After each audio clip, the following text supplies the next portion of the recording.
Please welcome Arlene Goldberg. Good evening, everybody. I'm thrilled to be here to tell you my story. In 1960, Carol Goldwasser and I were just two little 13-year-old girls in the Bronx when fate introduced us. Who would have thought back then that we were meant to spend 47 years together? We lived and loved in New York until Carol could no longer take the cold because of her illness.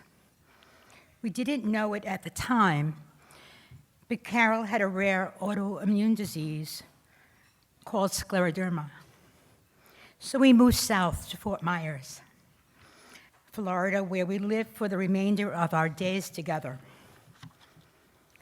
For most of that time, we lived in the closet. And in October 2011, thanks to the work of so many of you here tonight, we were legally married in New York State. Thank you. While we're in the closet, I took to writing poetry, and I wrote this little poem. It's called Together Forever. They don't care if we're not free. Together alone we will be. Not free to show the way we feel. It is just not a really fair deal. In love forever, hiding away, sharing our feelings day after day. I love you, my darling. Together we're free. Who cares what they're thinking? We'll always be. And so I thought, a little over a year ago, on March 13th, 2014, at 4:15 p.m.,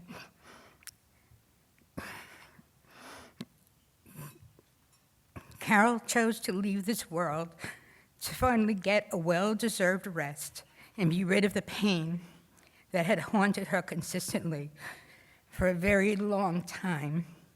I understood, and I didn't blame her.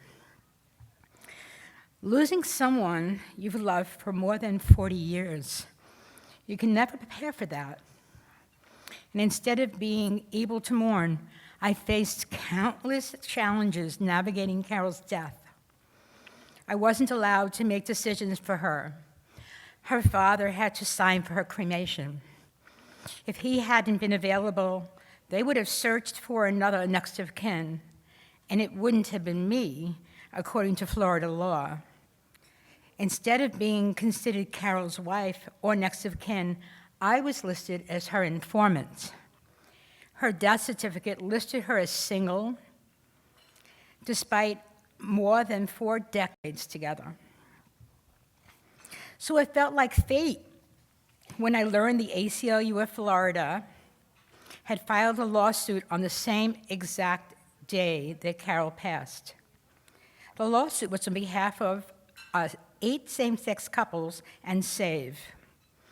I recognized that sign, contacted them, and they agreed to amend their existing lawsuit to include my case. Here we are, 13 months later, and thanks to the ACLU, our attorney Daniel Tilley, and Judge Hinkle, Carol's death certificate has been amended, listing Carol as married to me at the time of her death. It also lists the informant, me, as her wife.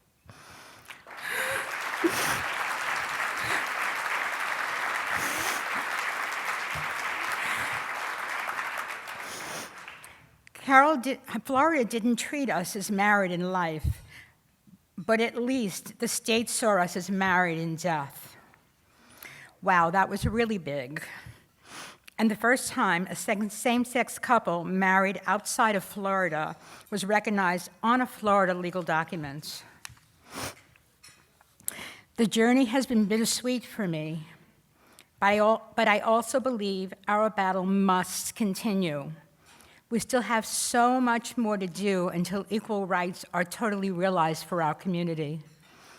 Carol's death propelled me into action, and I did not stop with winning marriage equality in Florida on January 6, 2015. I know firsthand that marriage means a lot, but it isn't enough. There's a lot more to do to ensure full equality for LGBT people.